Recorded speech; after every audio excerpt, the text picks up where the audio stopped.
This is my 1999 Ford Explorer, single overhead cam, 4.0 liter.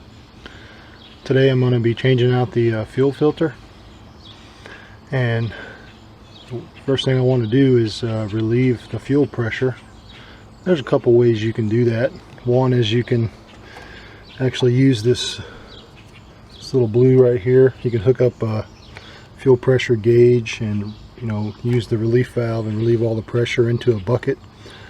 But what I find works the best for me, and the method I've always used, just personal preference, I start the vehicle and then I'll go inside the fuse box and I'll either remove the fuel fuse or the fuel pump relay, and I just let the car run until it dies, and then I'll try to crank it a few times, and if the fuel pump can't run, it'll use all the fuel and relieve the pressure.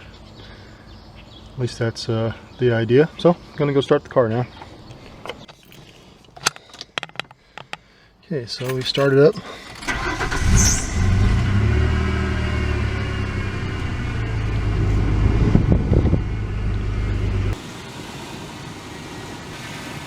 See the fourth one over.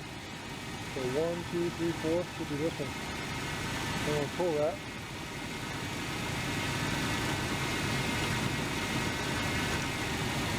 Let it run till it's starting to die. See?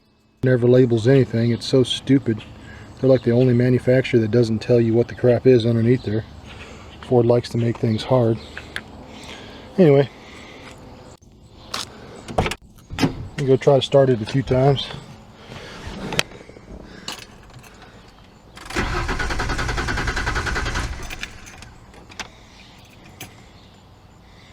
So hopefully that was the fuel pump. If not, I'll find out when I get down there, when I get a little bit of fuel spray. But all right,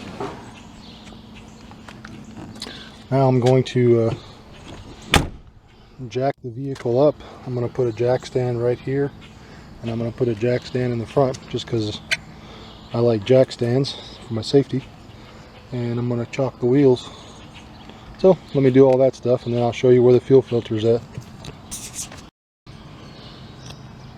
Okay, I think I'm just about ready to get started. As you can see, I got the vehicle jacked up, and I have a jack stand under the front cross member, and I have a 6-ton right here under the frame rail, and I got it jacked up because I'm going to be working in between here. And I'm a firm believer in trying to be as safe as possible, and I believe in using multiple jack stands. And even though this tire is not even off and I can fit under there just fine, so even if it did fall, I'd probably be okay. But I just jacked it up so I can work in there a little more comfortably. And I'm on a slight hill, so just a little bit. So I got my e-brake set, and I got wheel chocks under both wheels. So that's about as safe as I can make it. Only thing left to do now is disconnect the negative battery. Alright, I'm going to disconnect my negative battery.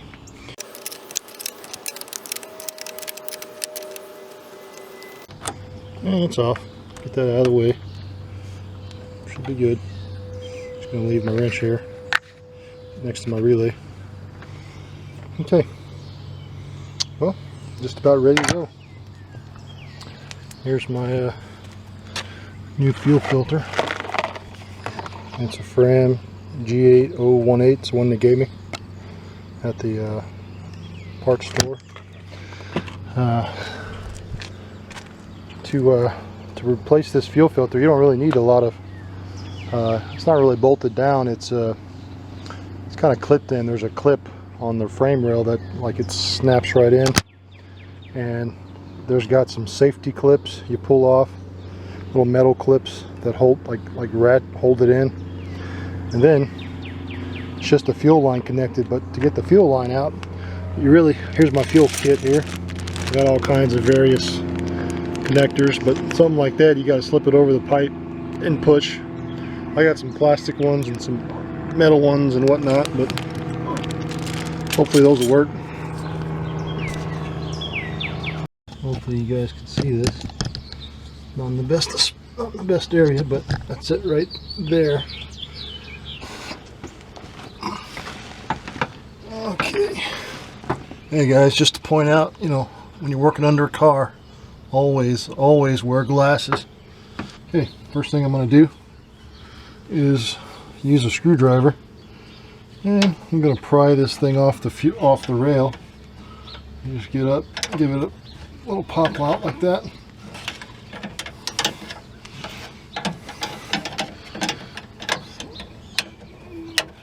And it's off. That's the only thing holding it on. Now I have a little metal safety clip on each side.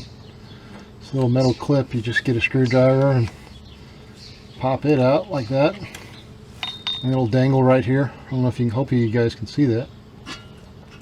And this other one, I'll do the same thing.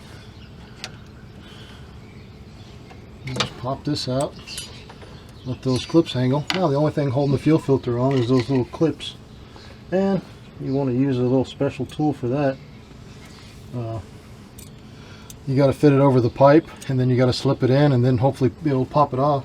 And while you're here, you might as well get a little bucket here, if you can.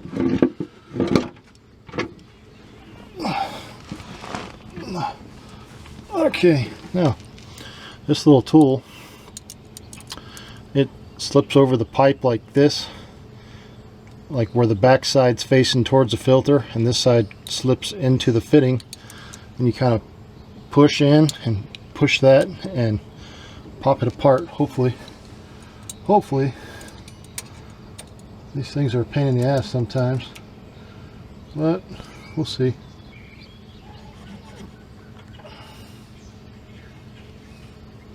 If you don't have any luck, try to use that screwdriver. Where did I put it? I'm going to try to use this screwdriver to help pry that thing in.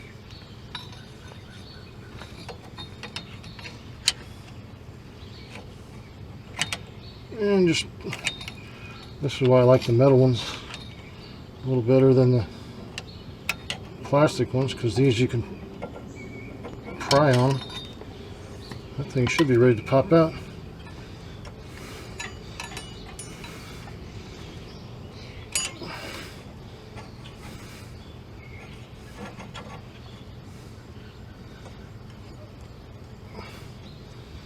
Man, that son of a bitch ain't coming.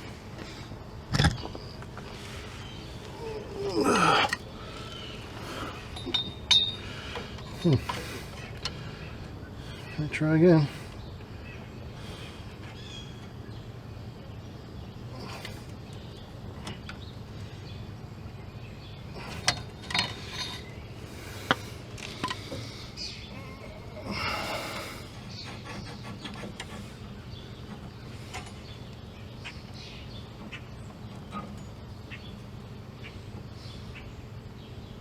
Alright, let me try to jam it in one more time.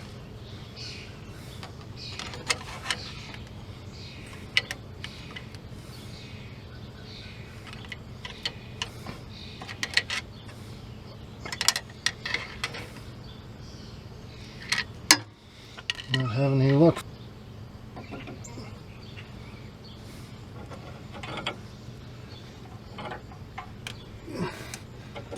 I think I got it. Let me get my bucket ready. I'm too fat.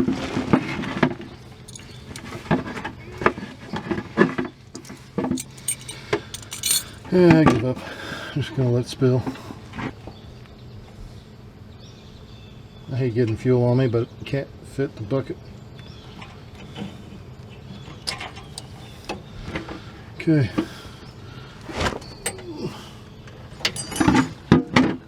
Yeah, that one's out. Oh, man. Letting that side drain out a little bit.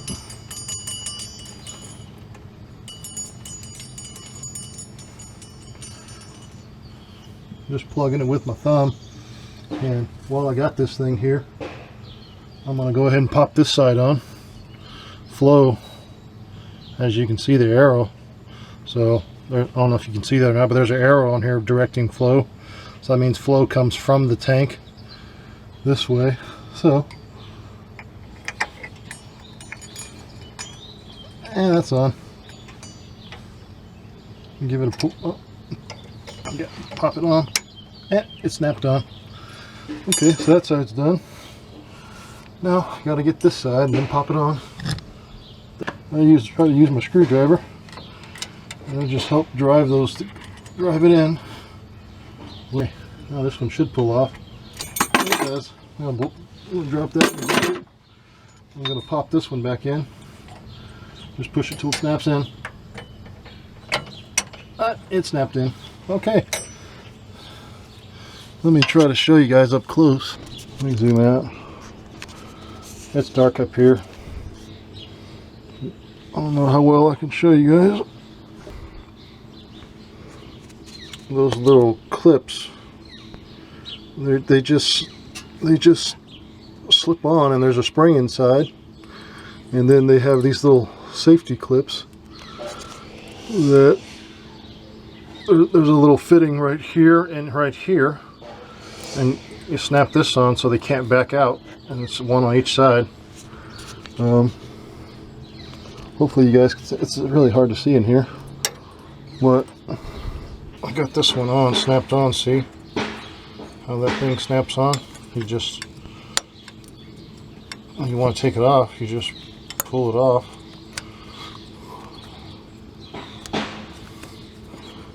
I can't see. It just pulls right out. I used a screwdriver to get it out. Stupid thing. Alright, I can't see what I'm doing because I'm holding this camera.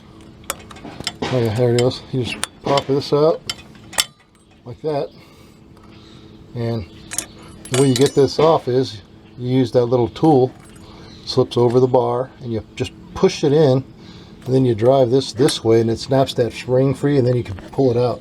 At least that's how I got it. And this side, when you put it on, the big one goes on the big pipe, big section. Like that. Okay. Yep. Then you just, yeah, it's dark in here. You just snap it on, and that's the safety clip. Let me put this one on. Sorry guys, I mean it's a really tight quarters here, hard to show you. You just snap it on. That holds in. Then there's its bracket here. You just snap it on like that, and you're done. So, not too bad, but I do recommend using the metal tools.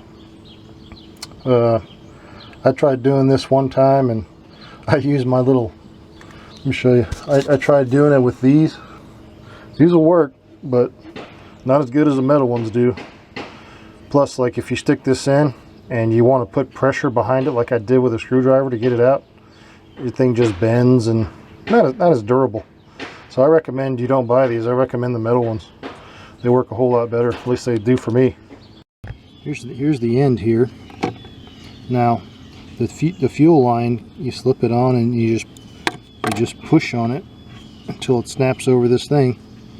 Well, to release it, you have to, you know, I don't know how well if you could see it, but you slip this over, and so let's pretend this is the tubing line, and this thing fits over like that. Well, what you're doing is you're pushing this in this way. Yeah, what I do is I push this in, and I push it as hard as I can, and then I grab the fuel line and the fuel filter and I push it this way, and that usually releases the spring. Sometimes you can't get this to go because you're pushing and pushing and pushing. So what I do is and this is why I like the metal ones, I slip a screwdriver in between there and then just pry it and force it in more, and then I push the line this way and then I pull it off. So hope that makes sense. Let me slip the battery back on.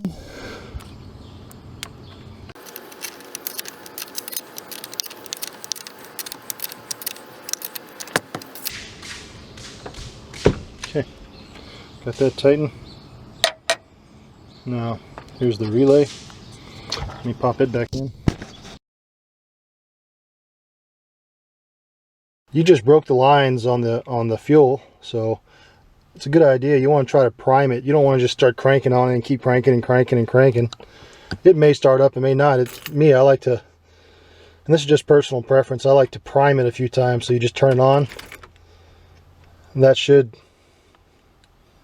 fuel pump should prime. Turn it off. Prime it again. Prime it. Actually, I don't know if it's priming. I can't hear it turn on. Sometimes you can hear the fuel pump kick on. Anyway, all right, let's give it a start, see what happens. That's why you prime it, because then it starts right up. Okay. It's running. Now you want to go look underneath for leaks. And it's not leaking.